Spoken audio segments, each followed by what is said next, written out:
Very good afternoon friends, कैसे हैं आप लोग और कैसा रहा आपका आज का पेपर? मजा है पेपर देकर?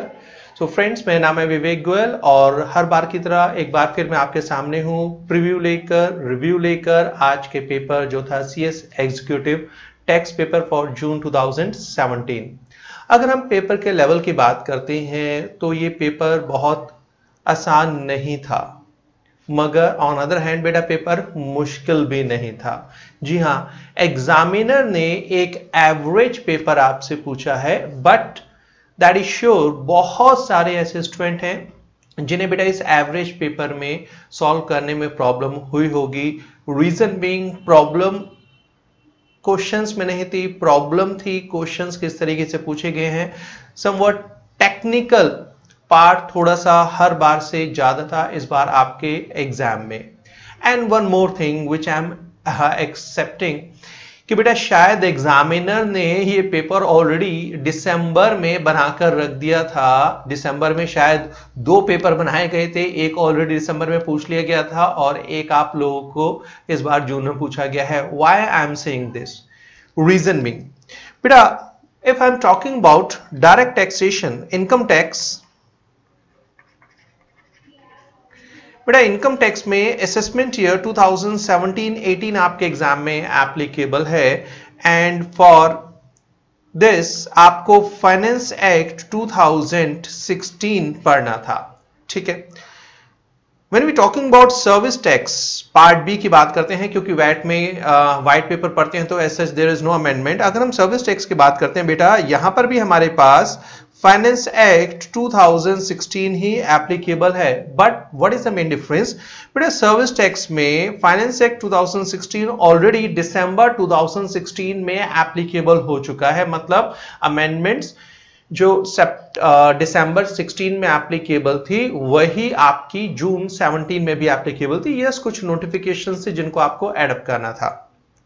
As far as income tax part is concerned, income tax act में बेटा जो अमेंडमेंट थी बाय फाइनेंस एक्ट 2016, ये फर्स्ट टाइम जून 2017 में पूछी जानी चाहिए थी। जी हाँ, अब तो मैं कह रहा हूं थी। बेटा जितनी भी अमेंडमेंट्स इस फाइनेंस एक्ट 2016 में in relation to income tax थी, जितनी भी मेजर अमेंडमेंट थी बेटा, इनके ऊपर एग्जामिनर ने क्वेश्चन नहीं पूछा। If I M right, hardly एक सेक्शन 80 डबल जी की जो अमेंडमेंट हमारे पास होती है, 5000 रुपीज की जो लिमिट इंक्रीज हो गई है फॉर रेंट पेड, वो एग्जामिनर ने पूछी है। But whether it's house property में अच्छी अमेंडमेंट्स थी इस बार। दो सैलरी में एक अमेंडमेंट थी, पीजीबीपी में बहुत सारी अमेंडमेंट्स आई थी। एग्जामिनर ने इन अमेंडमेंट्स को टच भी नहीं किया। जी हाँ, एग्जामिनर ने कोई आपसे अमेंडमेंट नहीं पूछी है जो हाउस प्रॉपर्टी में कवर हो रही थी या पीजीपी में कवर हो रही थी, या फिर आपकी जो अमेंडमेंट बेटा कवर हो रही थी आपकी सैलरी चैप्टर में। सैलरी में रादर एक ही अमेंडमेंट थी, बहुत ज्यादा इंपॉर्टेंट नहीं थी, मगर पीजीपी और हाउस प्रॉपर्टी में बहुत सारी अमेंडमेंट थी। सो क्या रहा इस बार का पेपर, आइए एक बार फटाफट एनालाइज करते हैं। I am not going to give even a single question solution here. जी नहीं, अभी आपके पेपर रहते हैं तो आपको मैं, जो स्टूडेंट का पेपर अच्छा नहीं गया उनको मैं डिमोटिवेट नहीं करूंगा अभी आंसर देकर। ठीक है, अभी अच्छे माइंड से, पूरे माइंड से अपने नेक्स्ट एग्जाम की तैयारी कीजिए। ठीक है, जैसे ही आपके एग्जाम खत्म होंगे पूरे पेपर का सॉल्यूशन, ठीक है, मैं आपके साथ डिस्कस करूंगा हर बार की तरह, और वो आप हमारी वेबसाइट से डाउनलोड भी कर पाएंगे। श्योरली एक डेट मैं आपको प्रोवाइड कर दूंगा। ठीक है, तो अगर मैं एक ओवरऑल बात करता हूं बेटा, यहां पर when we talking about service tax, usual आया है सर्विस टैक्स का, नॉर्मली आसान है। इसमें मैं इसको एवरेज भी नहीं कहूंगा, इट्स अ बिलो एवरेज जो सर्विस टैक्स और वैट से पार्ट पूछा गया है। इस बार सर्विस टैक्स में से बेटा 20 क्वेश्चंस पूछे गए हैं ओवरऑल। जनरली जो हम ये मानकर चलते हैं, एग्जाम इंस्टीट्यूट 15 मार्क्स का कहता है ऑन एन एवरेज अगर हम बात करें, सो इस पर 17 से 18 नंबर के क्वेश्चन पूछे जाते हैं। इस बार एग्जामिनर ने पूरे 20 क्वेश्चन पूछे हैं सर्विस टैक्स में। जब हम सेल्स टैक्स की बात करते हैं तो जो पहला पार्ट होता है वैट, बेटा एग्जामिनर ने इसके ऊपर पूछे हैं 8 क्वेश्चंस, 8 क्वेश्चंस एग्जामिनर ने पूछे हैं। एंड सीएसटी में से, कुछ टाइम से सीएसटी में से क्वेश्चन नहीं आता, सीएसटी में से इस बार एग्जामिनर ने 2 क्वेश्चन पूछे और ये बिल्कुल लड्डू क्वेश्चन है। जी हाँ, इस बार लड्डू क्वेश्चन इनकम टैक्स में नहीं बने, मगर लड्डू क्वेश्चन आपको बिल्कुल बेटा सेकंड पार्ट में आपको मिले हैं। ये 30 मार्क्स और इस 30 मार्क्स में से बहुत आराम से बेटा 24 से 25 मार्क्स आप ले सकते थे। मतलब अगर आपने 4 क्वेश्चन भी गलत कर दिए हैं तो 4 क्वेश्चन की नेगेटिव मार्किंग होगी, एक तो 25 नंबर, और अगर 5 भी करते हैं तो 24-25 नंबर बहुत आराम से इसमें लिए जा सकते थे। यहां पर लेना आसान था। और अदर जो स्टूडेंट्स ने हमारे साथ ऑनलाइन क्लासेस में रहे हैं, जिन्होंने लास्ट डेज में हमारी फ्री वीडियो देखी, ऑनलाइन क्लासेस जो हमने वेबसाइट पे प्रोवाइड कराई थी, बेटा अगर आपने सारी वीडियोस को अच्छी तरीके से देखा है तो आप सेकंड पार्ट में बहुत आराम से 25 मार्क्स बेटा ले सकते थे। ठीक है, so it was below average. अगर हम बात करते हैं, ये एवरेज में नहीं था। When we talking about income tax, जी हाँ, पार्ट ए इनकम टैक्स, तो अगर और ओवरऑल पेपर को अगर हम एवरेज कहते हैं और पार्ट भी हमारा बिलो एवरेज है, तो इसका मतलब यहां पर कुछ क्वेश्चंस ऐसे रहे हैं बेटा जो अबव एवरेज रहे। मतलब क्वेश्चन मुश्किल नहीं थे, मगर टेक्निकल पार्ट एग्जामिनर ने पूछा और कुछ ऐसे पोर्शन को एग्जामिनर ने बेटा टच किया जो टेक्निकल होते हैं, जो जनरली एग्जाम में एग्जामिनर कवर नहीं करता है as far as CS executive level is concerned. उसका एक छोटा सा एग्जांपल मैं आपको देता हूं। एग्जामिनर ने मैट का एक बेटा क्वेश्चन पूछा है, minimum alternative tax. I have never seen at CS executive level and specially in MCQ pattern that examiner ने कभी बुक प्रॉफिट की एंट्रीज को पूछा हो। इस बार एग्जामिनर ने एक क्वेश्चन पूछा है कि कौन सी एंट्रीज हैं जो बुक प्रॉफिट्स में एडजस्ट की जाएंगी या नहीं की जाएंगी। बेटा ये क्वेश्चन फाइनल लेवल का है, ये question at executive level expected नहीं है। अगर मैं पिछले 5 साल के क्वेश्चन उठाकर 10 क्वेश्चन आया हूं तो ये एक क्वेश्चन एग्जामिनर ने पूछा। ये टोटली टेक्निकल क्वेश्चन है जो जनरली सेल्स प्रोफेशनल लेवल पर स्टूडेंट से पूछा जाता है। तो ये एक क्वेश्चन है जो स्टूडेंट्स को बहुत ज्यादा परेशान किया गया होगा। ठीक है, तो चलिए अगर मैं एक ओवरऑल की बात करता हूं, सो अगर हम यहां पर कैटेगराइजेशन करते हैं बेटा चैप्टर वाइज, तो अगर हम बेसिक की बात करते हैं, बेसिक चैप्टर में से इसमें से एग्जामिनर ने एक क्वेश्चन पूछा और ये टैक्स कैलकुलेशन नहीं था, हम इसको डेफिनेशन में कवर कर सकते हैं। एग्जामिनर ने पूछी है एमलगमेशन की डेफिनेशंस रिलेटेड। ये क्वेश्चन ऑलरेडी एग्जाम में बेटा पूछा जा चुका है पहले। ठीक है, तो चैप्टर 1 अगर हम बेसिक की बात करते हैं तो इसमें से एक क्वेश्चन पूछा गया है। रेजिडेंशियल स्टेटस में से 2 क्वेश्चन एग्जामिनर ने इस बार डिमांड कर लिए हैं और आसान क्वेश्चन थे। स्कोप ऑफ टोटल इनकम, ये सरप्राइजिंग पैकेज है। जनरली यहां से एग्जामिनर बहुत रेयरली क्वेश्चन पूछता है, मगर इस बार एग्जामिनर ने इक्वल वेटेज दी है residential status and scope of total income को। स्कोप ऑफ टोटल इनकम में बेटा एग्जामिनर ने आपसे 2 क्वेश्चन पूछ लिए हैं, दैट इज सेक्शन जो 9 के ऊपर बेस्ड है आपके पास। Exemption again very surprising package for this examination. Exemption में बेटा 2 पार्ट में डिवाइड कर सकते हैं, agriculture income and other exemption. इस अदर एग्जामिशन में सेक्शन 10 की बाकी एग्जामिशन एग्रीकल्चर इनकम को छोड़कर इसमें पॉलिटिकल पार्टी भी कवर होगा।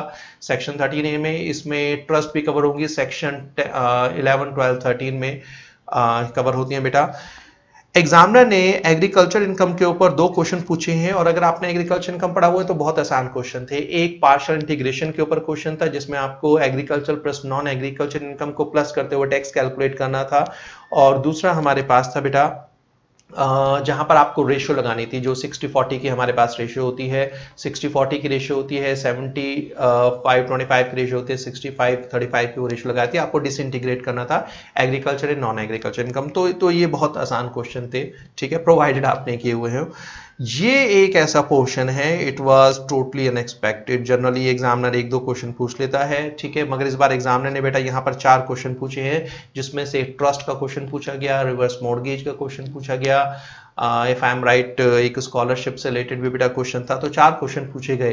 रादर अगर मैं सीरीज की बात करता हूं तो एग्जामिनर ने जब एग्जामिनेशन के क्वेश्चन पूछे थे तो वहां पर 2 क्वेश्चन सैलरी से रिलेटेड भी थे, बट क्योंकि वो सेक्शंस हम सैलरी में कवर करते हैं तो इसलिए मैं इन्हें यहां पर ऐड नहीं कर रहा हूं। अदरवाइज एग्जामिनर की जो इंटेंशन थी, इस बार एग्जामिनर ने बेटा लगभग 8 नंबर का क्वेश्चन आपके एग्जामिनेशन पर कवर कर लेते। It is totally unexpected. ठीक है, और यस ये एक ऐसा पोर्शन है जहां पर शायद स्टूडेंट्स बहुत ज्यादा कॉन्फिडेंट नहीं रहता है, तो यहां पर शायद कुछ स्टूडेंट ने अपने मार्क्स लूज किए होंगे। देन अगर हम हेड्स ऑफ द इनकम की तरफ बेटा चलते हैं, सैलरी में से आसान क्वेश्चन पूछे गए हैं। Amendment, as I have told you, amendment के बारे में एग्जामिनर ने टच भी नहीं किया है। ठीक है, सैलरी में से बेटा एग्जामिनर ने इस बार पूछे हैं 6 + 2 कुल मिलाकर 8 क्वेश्चंस। ये 2 क्वेश्चन वो हैं जो एग्जामिशन से रिलेटेड थे, मतलब अगर हम इसे एग्जामिशन में कवर करते हैं तो एग्जामिशन के 8 क्वेश्चन हो जाएंगे, और अगर हम इसे सैलरी में कवर करते हैं जो जो कि मैं कर रहा हूं क्योंकि हम सैलरी में इन्हें कवर करते हैं, जैसे ग्रेजुएटी पेंशन, ठीक है, लिव इन कैश में अलाउंसेस।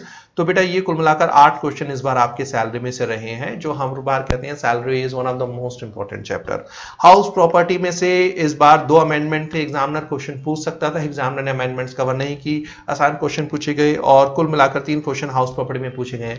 एग्जामिनर ने एक क्वेश्चन और हाउस प्रॉपर्टी में कवर किया है, मगर वो मैं हाउस प्रॉपर्टी में नहीं ले रहा हूं क्योंकि वहां पर पूछा गया है हाउस प्रॉपर्टी का लॉस कितने साल तक सेट ऑफ किया जा सकता है। तो टेक्निकली बेटा ये क्वेश्चन हम सेट ऑफ में कवर करते हैं। तो अगर वो क्वेश्चन आप हाउस प्रॉपर्टी में कवर करते हैं तो 4 क्वेश्चन, अदरवाइज 3 क्वेश्चन आपके पास हैं। पीजीबीपी की तरफ अगर हम चलते हैं तो कुल मिलाकर 9 क्वेश्चंस आपके पास रहे। 9 to 10 क्वेश्चंस बेटा इस बार एग्जामिनर ने पीजीबीपी में डिमांड किए हैं। एग्जामिनर की अगर सीक्वेंस की बात करता हूं तो एग्जामिनर अगर यहां पार्टनरशिप फर्म को भी ऐड कर देता है, क्योंकि एग्जामिनर ने फर्म का क्वेश्चन पीजीपी के बीच में पूछा था, दो सेक्शन 40 क्लॉज 20 से रिलेटेड था, तो फिर पीजीबीपी हमारा 10 नंबर पे चले जाता है, बट हम उसे पार्टनरशिप फर्म के साथ ही रखेंगे जो हमारा डिस्ट्रीब्यूशन होता है। तो 9 क्वेश्चंस। अमेंडमेंट सेक्शन 44 एडी वाली पूछी जा सकती थी, नहीं पूछी गई। सेक्शन 44 ए बी की अमेंडमेंट पूछी जा सकती थी, वो पूछी नहीं गई।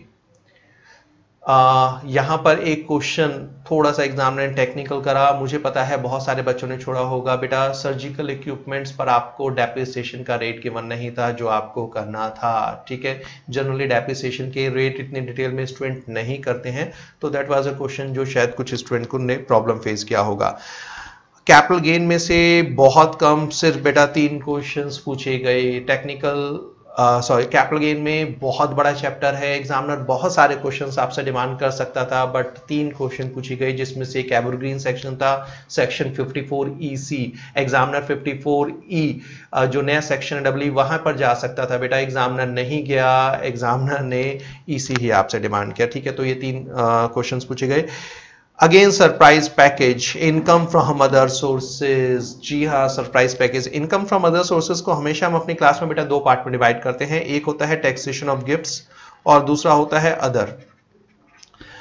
टैक्सेशन ऑफ गिफ्ट्स में इस बार एग्जामिनर ने बेटा कुल मिलाकर 4 क्वेश्चंस पूछ लिए, और ये 4 क्वेश्चन इकट्ठे नहीं थे, ये 2 बार। इफ आई थिंक एग्जामिनर से मिस्टेक हो गई, क्योंकि एग्जामिनर ने लगभग मिलते जुलते क्वेश्चन का सेट 2 बार पूछा है, शुरू में पूछे गए फिर बाद में पूछे गए, तो ये शायद एग्जामिनर से मिस्टेक है या डेलिबरेटली है। चलो कुल मिलाकर 4 क्वेश्चन रहे बेटा जो इस बार टैक्सेशन ऑफ गिफ्ट में से, और इनकम फ्रॉम अदर सोर्सेज के बाकी जो पोर्शन है वहां से सिर्फ एक क्वेश्चन पूछा गया, I think it was related to family pension somewhere.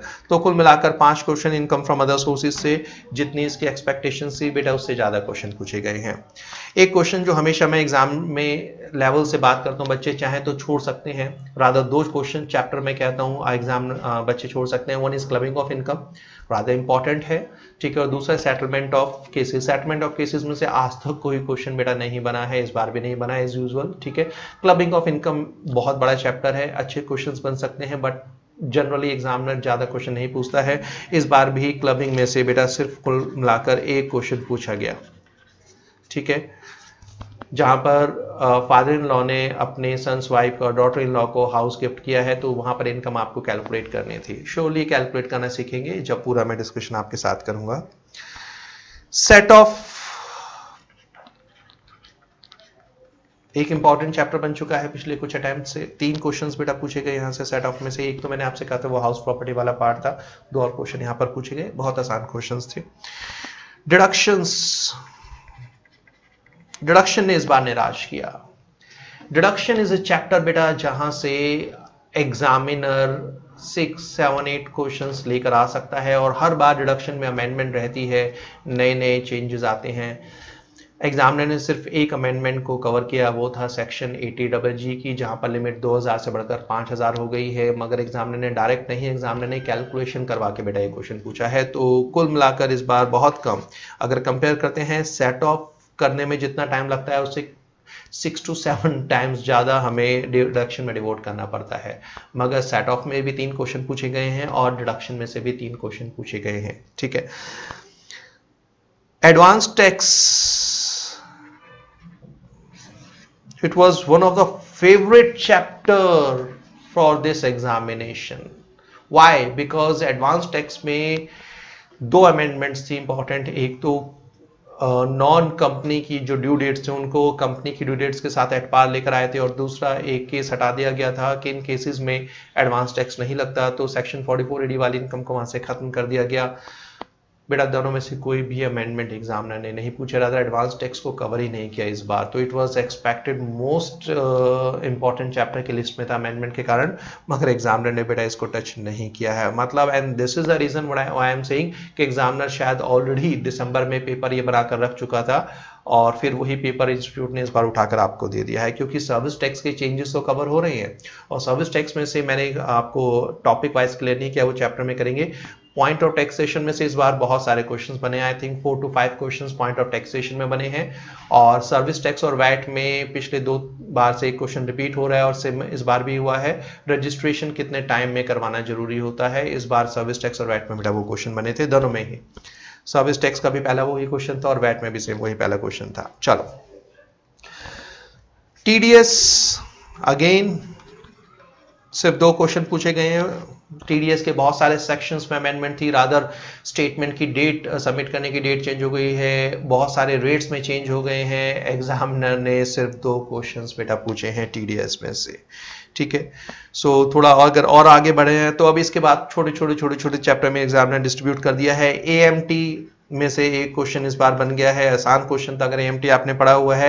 Mat में से जो क्वेश्चन मैंने आपसे कहा अनएक्सपेक्टेड क्वेश्चन था, 90% स्टूडेंट ने शायद एक क्वेश्चन अटेम्प्ट नहीं किया होगा या गलत अटेम्प्ट किया होगा या तुक्का मारा होगा बेटा इस क्वेश्चन में, क्योंकि बुक प्रॉफिट की एडजस्टमेंट आपको बतानी थी। Then AOP unexpected question, AOP के ऊपर एग्जामिनर ने बेटा इस बार क्वेश्चन पूछ लिया है आपसे। फर्म के ऊपर क्वेश्चन आते हैं, एक क्वेश्चन इस बार एओपी के ऊपर आया है, ठीक है। फर्म के ऊपर क्वेश्चन बनते हैं, इस बार 2 क्वेश्चन एग्जामिनर ने बनाए हैं।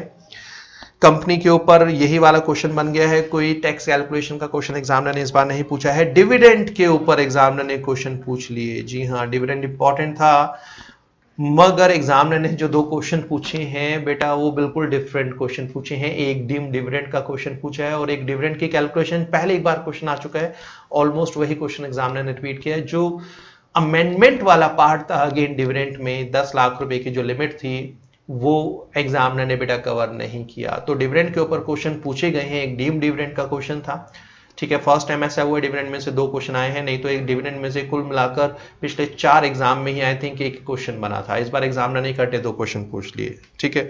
आरओआई में से क्वेश्चन अच्छे खासे पूछे जाते थे, इस बार सिर्फ 2 क्वेश्चन एग्जामिनर ने पूछे हैं, तो यहां पर निराश किया है इस चैप्टर ने।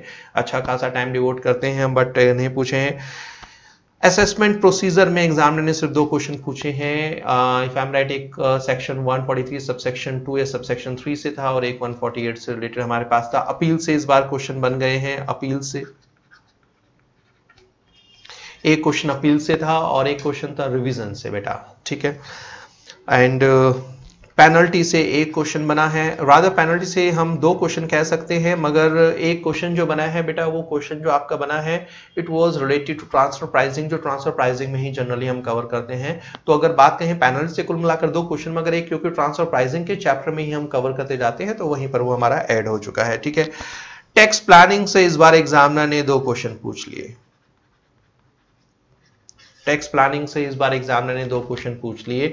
अगेन इन क्वेश्चंस का लेवल हम बेटा सीएस प्रोफेशनल का मान के चलते हैं, क्योंकि एट दिस लेवल चैप्टर तो कवर है मगर टैक्स प्लानिंग समझने के लिए जो लेवल चाहिए, ठीक है, वो सीएस प्रोफेशनल स्टूडेंट का होता है। अभी हम वो चीज़ें शायद नहीं कर सकते, ठीक है। तो ये 2 क्वेश्चंस हैं, ये 2 क्वेश्चन मेरे हिसाब से अनएक्सपेक्टेड क्वेश्चंस थे।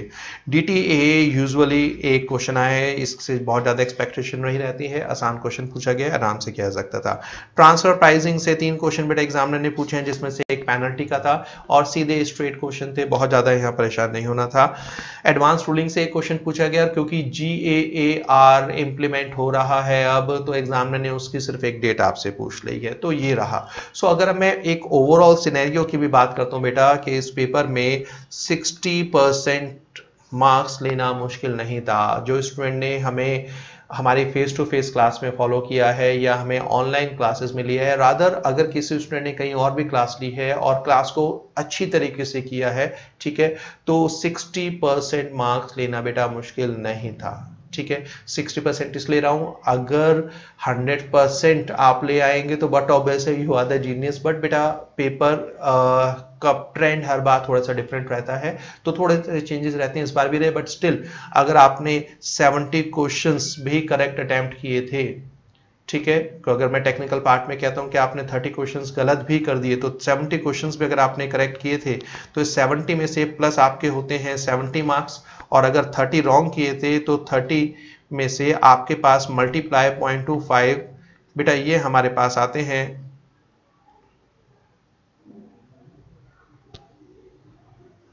0.75। तो यहाँ पर जो मार्क्स कटेंगे वो 0.7 कटेंगे, सॉरी इट्स 7.5।